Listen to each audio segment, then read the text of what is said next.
खुद तो बिल्कुल हारे हुए।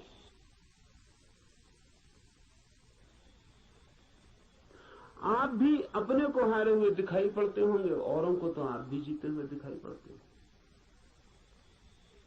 आपसे भी पीछे लोग हैं जो आपको समझते हैं पा लिया आपने, जीत गए संसार में। लेकिन भीतर से अगर हम आदमी को देखें तो एक एक आदमी हारा हुआ है। संसार पराजय की लंबी कथा है, वहां जीत होती ही नहीं, वहां जीत हो ही नहीं सकती, वो संसार का स्वभाव नहीं। वहां हार ही नियति है, किसी की नहीं, किसी व्यक्ति की नहीं, संसार में होने की नियति ही हार है। वहां हारना ही होगा, वहां कोई कभी जीतता नहीं। वहां हम नहीं जीत पाए जहां क्षुद्र था, स्वप्न था, शंकर कहते हैं माया है, वो माया में भी हार गए। सपना था, भ्रम था, वहां भी तो जीत ना पाए। जब भ्रम में भी हार गए, सपने में भी न जीते, तो यथार्थ में, सत्य में अकेले से क्या होगा। प्रार्थना का अर्थ है संसार में पराजित हुए व्यक्ति का यह अनुभव कि जन्मों जन्मों तक चेष्टा करके मैं हार गया क्षुद्र में, तो विराट में मेरी सामर्थ्य। इसलिए प्रार्थना, इसलिए सारे जगत को पुकारा है ऋषि ने कि मुझे साथ देना। सूर्य को पुकारा है, वरुण को पुकारा, ये सब नाम है, प्रतीक है जीवन की समस्त शक्तियों की। सूर्य को पहले पुकारा है क्योंकि सूर्य हमारा जीवन है, उसके बिना हम नहीं होंगे। हमारे भीतर सूर्य ही जीता है, जलता है। उधर सूर्य बुझ जाए, यहां हम बुझ जाए। सूर्य ही हमारा प्राण है, इसलिए पुकारा। कहा वायु को नमस्कार है, विशेष रूप से वायु को नमस्कार कहा है इस प्रार्थना में, क्योंकि तुम प्रत्यक्ष ब्रह्म हो। अजीब सी बात है, थोड़ा सोचे, बड़े मजे की बात है, क्योंकि वायु है बिल्कुल अप्रत्यक्ष और सब चीजें प्रत्यक्ष। सूर्य को कहा होता प्रत्यक्ष ब्रह्म हो, जीते जागते जलते प्रखर, समझ में आता। सूर्य को नहीं कहा प्रत्यक्ष ब्रह्म, कहा वायु को जो बिल्कुल दिखाई पड़ती नहीं, बिल्कुल अप्रत्यक्ष। कहां है प्रत्यक्ष वायु? सिर्फ अनुमान है कि है, लगता है कि है, भासता है कि है, दिखाई तो पड़ती नहीं। आंख के सामने कहां है? प्रत्यक्ष का मतलब है आंख के सामने है। जो आंख के सामने वायु बिल्कुल नहीं है, पत्थर पहाड़ सब आंख के सामने, वायु नहीं। लेकिन ऋषि कहता है हे वायु नमस्कार तुम्हें, क्योंकि तुम प्रत्यक्ष ब्रह्म हो। इसलिए कहा कि वायु जैसे दिखाई नहीं पड़ती और है, और आंख को दिखाई नहीं पड़ती फिर भी आंख को छू रही है प्रतिपल। ऐसा ही परम सत्य है, दिखाई नहीं पड़ता, छू रहा है प्रतिपल। वायु दिखाई नहीं पड़ती क्योंकि हमारे पास देखने वाली आंख नहीं है।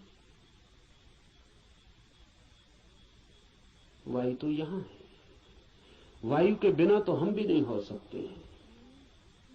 वही तो हमारी श्वास में हमें संभाले, उसका ही आवागमन तो हमारा सारा जीवन है, जो इतने निकट है। श्वास है जो हमारी, वो भी दिखाई नहीं पड़ती क्योंकि हमारे पास आंखें बड़ी स्थूल है। तो हम जो बहुत मोटा मोटा है, स्थूल स्थूल है, वो देख लेते हैं, जो सूक्ष्म है वो हमें दिखाई नहीं पड़ता। वायु सूक्ष्मतम है, हमारे सामने मौजूद है, भीतर मौजूद है, बाहर मौजूद है, रोए रोए में मौजूद है और दिखाई नहीं पड़ती। इसलिए कहा कि तुम प्रत्यक्ष ब्रह्म हो, तुम ठीक ब्रह्म जैसी हो, वो भी यहां मौजूद है और दिखाई नहीं पड़ता। और रोए रोए में वही समाया है, रोआ रोआ वही है और फिर भी उसका कोई पता नहीं चलता। इसलिए वायु को नमस्कार किया है कि हम वायु को तो जानते हैं, ब्रह्म को नहीं जानते। वायु से एक धागा जोड़ा है कि ब्रह्म भी ठीक वायु जैसा है। इसलिए मैं तुम्हें प्रत्यक्ष ब्रह्म कहूंगा। ऋषि कहता है वायु को सत्य और रित के नाम से भी कहूंगा, क्योंकि तुम ठीक उस जैसी हो जो है और जिसका हमें पता नहीं, जो हम स्वयं हैं और जिसका हमें पता नहीं, जो अभी और यहां सदा से मौजूद है और हमें उसका पता नहीं। लेकिन ये खोज पूरी हो सके अगर सब देवता रक्षा करें। देवता से अर्थ है सदा से जीवन की अनंत अनंत शक्तियां, और जीवन है एक विराट जाल अनंत शक्तियों का। आपका होना भी एक विराट जाल है अनंत शक्तियों का। मिलता है आप में सूर्य, मिलता है वरुण, मिलता है इंद्र, मिलती है वायु, मिलती है अग्नि, मिलती है पृथ्वी, सब कुछ मिलता है आकाश, सब आप में मिलते हैं। अगर एक व्यक्ति को हम पूरा का पूरा जान ले तो हमने बीज रूप में समस्त अस्तित्व को जान लिया। सब कुछ उसमें है, सबका दान उसमें है, सब मिलकर ही उसका अस्तित्व है। इन सब की सहायता की प्रार्थना है, लेकिन क्या सूर्य सहायता करेगा?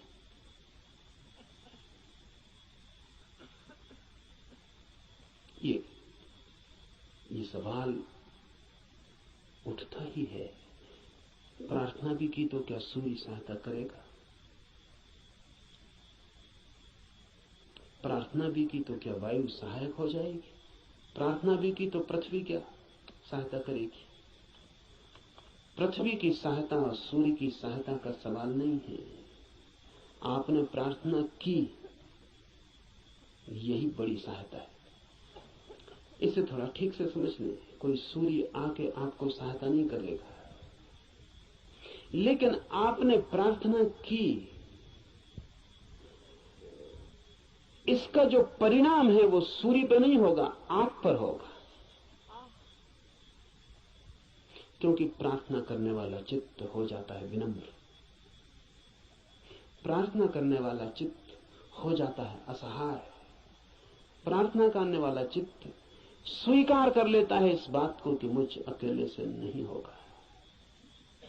प्रार्थना करने वाला चित्त मिटने को तैयार हो जाता है। प्रार्थना करने वाला चित्त अपने अहंकार को, इस भाव को कि मैं कर सकता हूं, छोड़ देता है। इसके परिणाम होते हैं। प्रार्थना का सारा परिणाम आप पर होता है। प्रार्थना से सूर्य नहीं बदलता, आप बदलते हैं। प्रार्थना से जगत नहीं बदलता, आप बदलते हैं। लेकिन आपके बदलते ही दूसरे जगत में आपका प्रवेश हो जाता है। प्रार्थना आमतौर से जब आप करते हैं तो यही सोचते हैं कि कोई कुछ करेगा, इसलिए प्रार्थना कर। न, प्रार्थना है एक उपाय, एक डिवाइस। हाथ तो आप जोड़ते हैं किसी और के सामने, लेकिन जो परिणाम होता है वो होता है भीतर, जिसने हाथ जोड़े हैं उस पर। इसलिए बड़ी कठिनाई होती है अगर आप वैज्ञानिक के सामने कहें कि हे सूर्य सहायता कर, तो कहेगा मूढ़ता की बात है। क्या सूर्य तुम्हारी सहायता करेगा? कब किसकी सहायता की? कि हे इंद्र वर्षा कर, पागल हो गए हो? प्रार्थनाओं से कहीं वर्षाएं हो गई? वैज्ञानिक ठीक कहता है, न तो सूर्य आपकी सुनेगा, न बादल आपकी सुनेगी, न हवा आपकी सुनेगी, कोई आपकी नहीं सुनेगा। लेकिन आपने पुकारा, ये आपको बदल जाएगा। आपने कितने जोर से पुकारा, उतनी गहरी हूक आपके भीतर प्रवेश हो जाएगी। अगर आपके पूरे प्राण पुकार उठे तो आप दूसरे ही आदमी हो जाएंगे। इसलिए है प्रार्थना।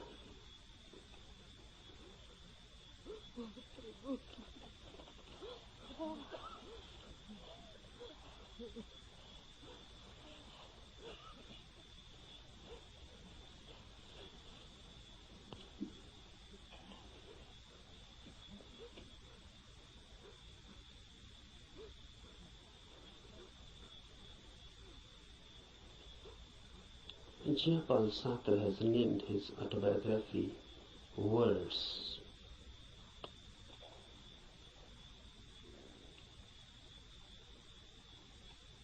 This christening of his autobiography as Words is significant, deeply significant.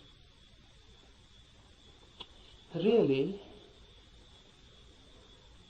everybody's biography is just words and nothing else. Because what is your mind? Words and words and words. If you analyze the mind, then what you are? Just words.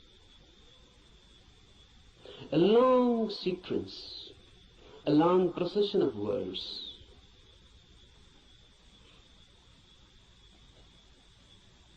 This is everybody's autobiography.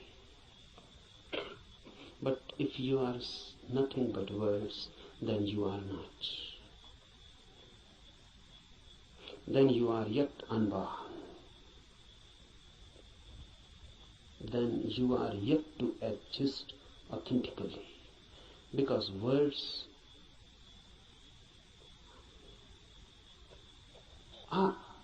are just words, sounds.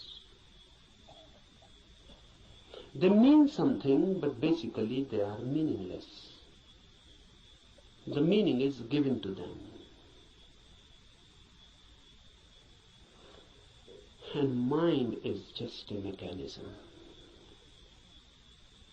a natural computer. It goes on feeding